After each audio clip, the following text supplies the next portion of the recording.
question and then you can answer? Yeah.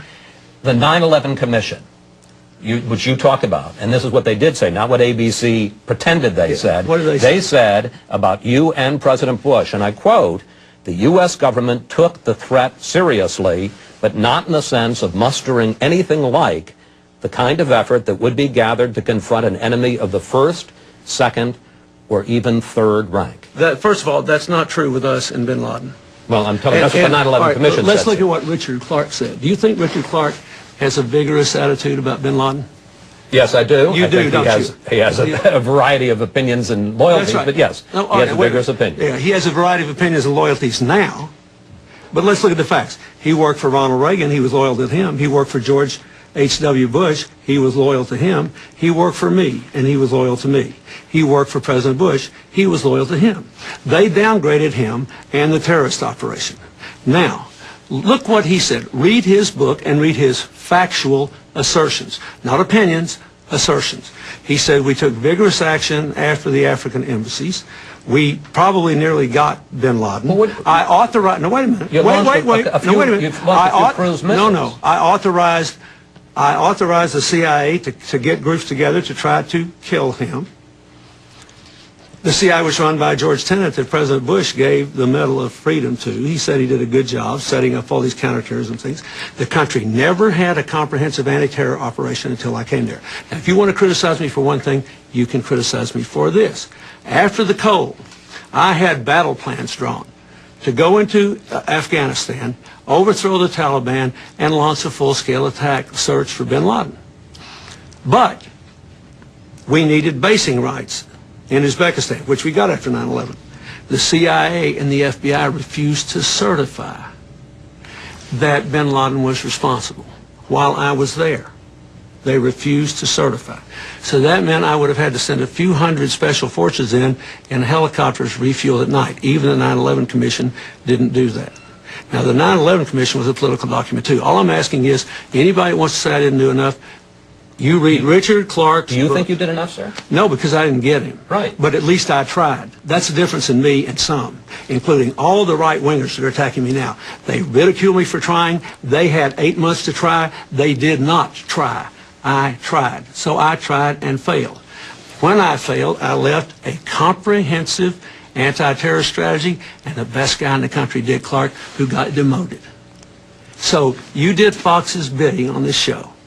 You did your nice little conservative hit job on me. What I want to know is... I'm asking a question. You don't think that's a legitimate question? No, it was a perfectly legitimate question, but I want to know how many people in the Bush administration you asked this question of. I want to know how many people in the Bush administration you asked, why didn't you do anything about the coal?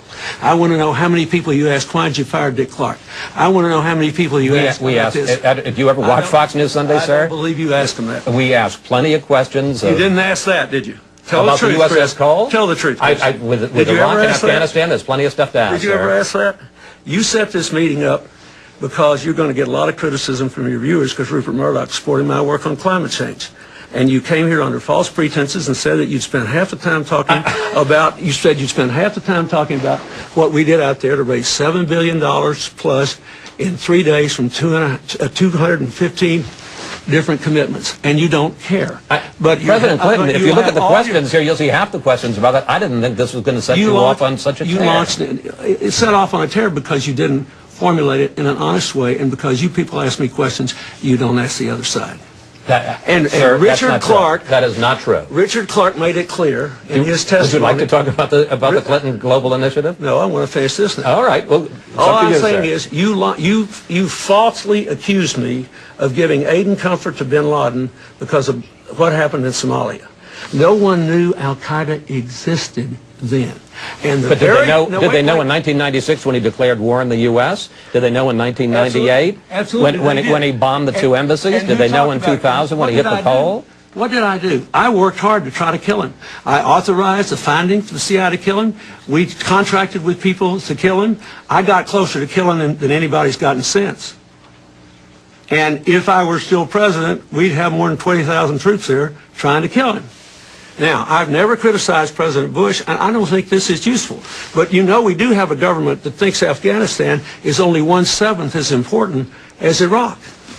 And you ask me about terror and Al-Qaeda with that sort of sort of dismissive thing, when all you have to do is read Richard Clark's book to look at what we did in a comprehensive, systematic way to try to protect the country against terror. And you got that little smirk on your face, and you think you're so clever. But I had responsibility for trying to protect this country. I tried, and I failed to get bin Laden.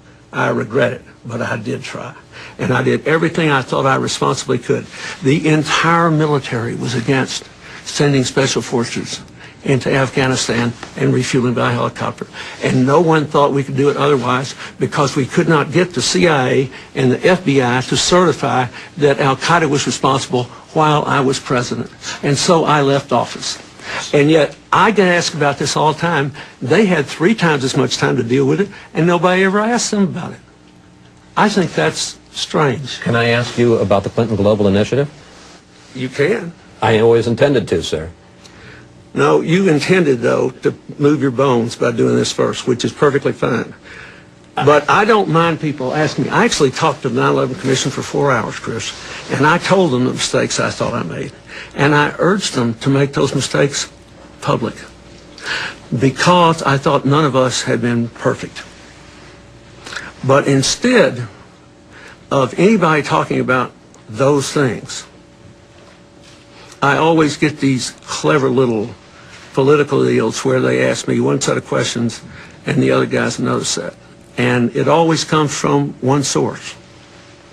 And so I really want to ask you about the Clinton Global Initiative, but what's the source? I mean, you seem upset, and I am upset because I'm asking you this in good faith because it's on people's minds, sir. Well, that's right. There's a reason it's on people's minds. That's the point I'm trying to make. There's a reason it's on people's minds, because there's been a serious disinformation campaign to create that impression. This country only has one person who's worked on this terror, from the terrorist incidents under Reagan to the terrorist incidents of 9/11. Only one, Richard Clark. And all I say to anybody is, if you want to know what we did wrong or right, or anybody else did, read his book. The people on my political right who say I didn't do enough spent the whole time I was president saying, why is he so obsessed with bin Laden? That was Wag the dog when he tried to kill them. My Republican Secretary of Defense, and I think I'm the only president since World War II to have a Secretary of Defense of the opposite party, Richard Clark, and all the intelligence people said that I ordered a vigorous attempt to get bin Laden, and came closer apparently than anybody has since. All right. And you guys try to create the opposite impression when all you have to do is read Richard Clark's findings, and you know it's not true. It's just not true. And all this business about Somalia, the same people that criticized me about Somalia were demanding I leave the next day. The same exact crowd. So if you're going to do this, for God's sakes, follow the same standards for everybody. I think we do, and be flat and fair. I think we did. When we return, we finally get back to the Clinton Global Initiative, and you'll also hear why the former president says the White House is selling fear in the fall campaign.